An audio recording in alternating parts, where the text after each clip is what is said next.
ዓለም ዛሬ ማርች 5 2026 በከፍተኛ ስጋትና በጦርነት አፋፍ ላይ ተነቅታለች። ከእስራኤል እስከ ሊባኖስ፣ ከሰሜን ኮሪያ እስከ ዋይት ሃውስ የሚሰሙ ዜናዎች እጅግ አስደንጋጭ ናቸው። ኳታርና እስራኤል ያጋጨው ሚስጥር ምንድነው? Now I want to let you know that, and we will continue forward. But it's a great display of military strength. ጆንጉን በዛሬው ዕለት ለምን የኒውክሌር ቃታቸውን ሳቡ? ትራምፕስ በዩክሬን ላይ የሰነዘሩት የመጨረሻው ማስፈራሪያ ምን ይዟል? እስከ መጨረሻችሁ አብራችሁን ቆዩ። ይህ የአቢማክ ኒውስ ትኩስ ዜና፣ እውነተኛ መረጃዎችን በየቀኑ የምናደርስበት የእናንተ መድረክ ነው። ሰብስክራይብ በማድረግ ቤተሰብ ይሁኑ። ወደ ማንኛው መረጃ እንሂድ። ዛሬ በማለዳው በሊባኖስ ዋና ከተማ ቤይሩት ሰማይ ላይ የታዩት የእስራኤል ተዋጊ ጀቶች የቀጠናውን ሰላም ዳግም አናውጠውታል። እስራኤል በሂዝቦላ ይዞታዎች ላይ የፈጸመችው መጠነ ሰፊ ጥቃት ከዚህ ቀደም ሲያደርጉ የነበሩት የሰላም ጦርነቶች ሁሉ ገደል የከተተ ሆኖ ተመዝግቧል።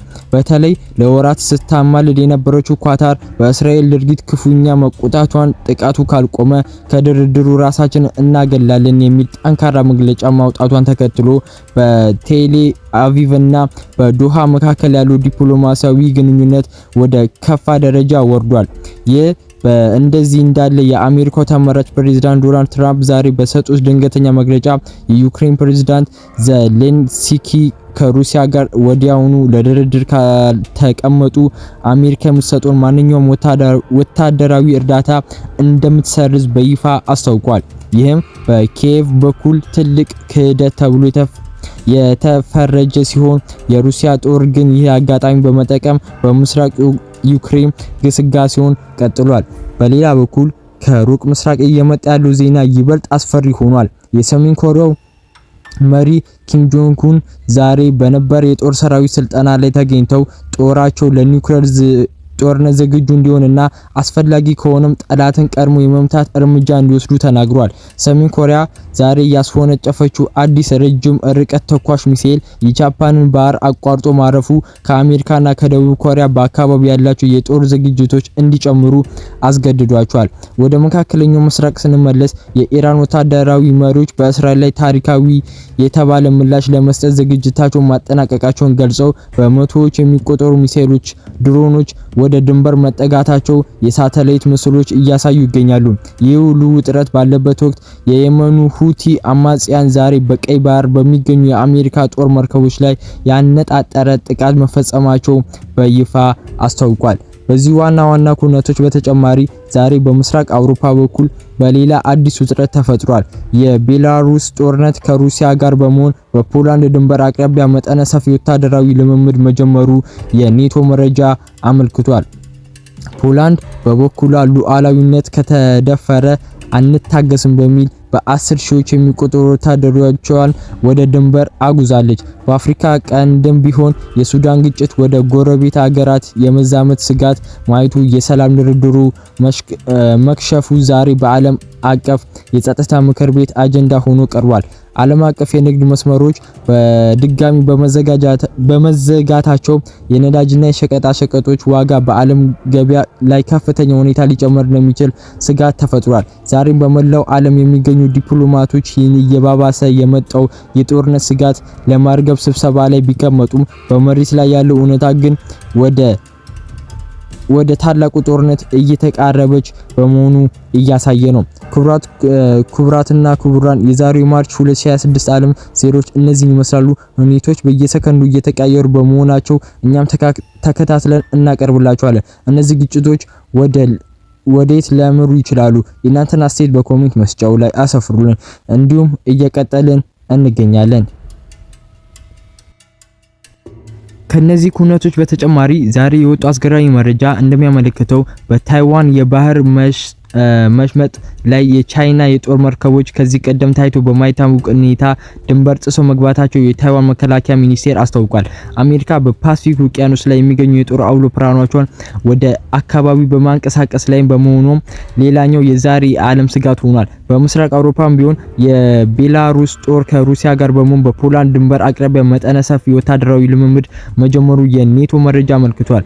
ፖላንድ በበኩሏ ሉዓላዊነት ከተደገፈ አንታገስም የሚል ቀደም እንዳየነው በ10 ሺዎች የሚቆጠሩ ወታደሮቿን ድንበር አጉዛለች። በአሁኑ ሰዓት ዓለም በበርካታ ግንባሮች የጦርነት ደመና ውስጥ ትገኛለች።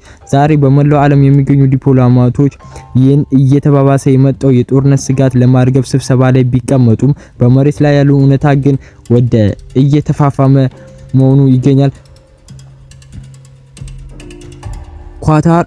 ኳታር በሊባኖስ እና በጋዛ የሚገኙ ንጹሃን ዜጎች በአሰቃቂ ጦርነት እንዲሸሹና እንዲሰደዱ የሚያስገድድ ዲፕሎማሲያዊ ውሳኔ ላይ መድረሷ ተሰምቷል።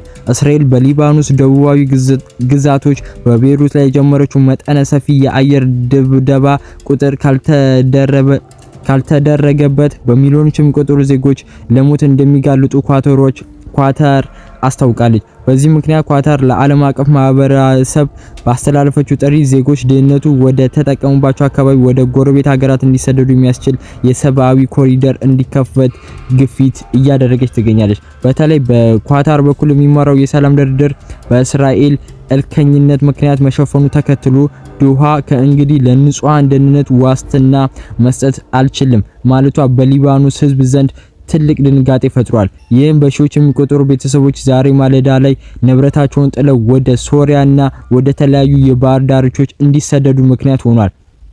ኳታር ይህን ዜጎች ስደት እንደ መጨረሻ አማራጭ የተጠቀመችው እስራኤል የምታደርጉን የአየር ድብደባ ለማቆም ፈቃደኛ ለመሆኗ ተከትሎ የሰላም ተስፋ በመጨለም እንደሆነ የፖለቲካ ተንታኞች እየገለጹ ይገኛሉ። ይህ የኳታር ውሳኔ በቀጠናው ያለው የስደተኞች ቀውስ ወደ አዲስ ምዕራፍ ያሸጋገረ ሲሆን የአውሮፓ ሀገራት ወደ አዲስ የስደተኞች ማዕበል ወደ እነሱ እንዳይመጣ ከፍተኛ ስጋት ውስጥ መግባታቸው ዛሬ መግለጫ አውጥቷል። በመካከለኛው ምስራቅ ያለው ጦርነት ወደ አዳዲስና አስፈሪ ምዕራፎች ተሸጋግሯል።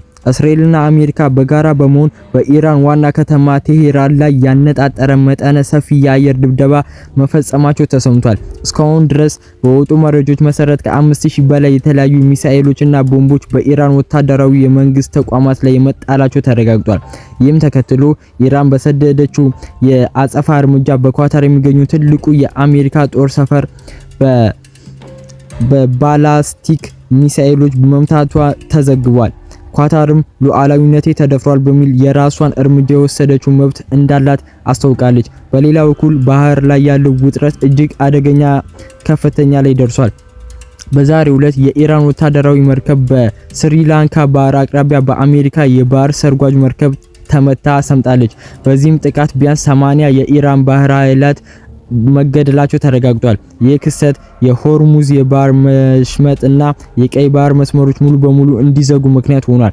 በዚህም ሳቢያ ከ140 በላይ የጭነት መርከቦች በባህር ላይ ታግተው የሚገኙ ሲሆን የነዳጅ ዋጋም በድንገት ወደ $85 አሻቅቧል። የዓለም ኢኮኖሚ ከጦርነት በተጨማሪ በነዳጅ እጥረት ሊያናጥ እንደሚችል የኢኮኖሚ ባለሙያዎች አስጠንቅቀዋል። ከሩቅ ምስራቅ በኩል ደግሞ የሰሜን ኮሪያው መሪ ኪም ጆንግ ኡን ዛሬ በገነቡት ባለ 5000 ቶን ግዙፍ የጦር መርከብ ላይ ሆነው የኒውክሌር አቅም ያላቸውን ስልታዊ ሚሳኤሎች ሙከራ በድል ማጠናቀቃቸው ገልጿል። ኪም ጆንግ ኡን ባህር ኃይላቸውን በኒውክሌር መሳሪያ የማስታጠቁ ሂደት በስኬት እየቀጠለ ነው ያሉ ሲሆን ይህ ድርጊት በአሜሪካና በደቡብ ኮሪያ ክፉኛ አስቆጥቷል። የታይላንድና የኔፓል ምርጫዎች ዛሬም ቢካሄዱ የዓለም ትኩረት ግን በዚህ የተስፋፋ ባለው የጦርነት ውድ ውስጥ ሆኗል። የአውሮፓ ሀገራት በተለይም ፈረንሳይና እንግሊዝ የኒውክሌር መሳሪያቸውን ለማሳደግ መወሰናቸው ደግሞ ሩሲያን አስቆጥቷል። ዓለም በበርካታ ግንባሮች ወደሚካሄዱ ታላቅ ጦርነት እየመራች መሆኑን የዛሬው ውጥረት በግልጽ እያሳየ ይገኛል። ክቡራን የዛሬው ማርች 5 2026 የዓለም ዜናዎች እነዚህን ይመስላሉ። ሁኔታዎች በየሰከንዱ እየተቀያየሩ በመሆናቸው እኛም ተከታትለን እናቀርብላችኋለን። እነዚህን ግጭቶች ወዴት ሊያመሩ ይችላሉ? የእናንተን አስተያየት በኮሜንት መስጫው ላይ አስፈሩልን። ስለተከታተላችሁን እናመሰግናለን። የአቢማክ ኒውስ ነው። እናመሰግናለን።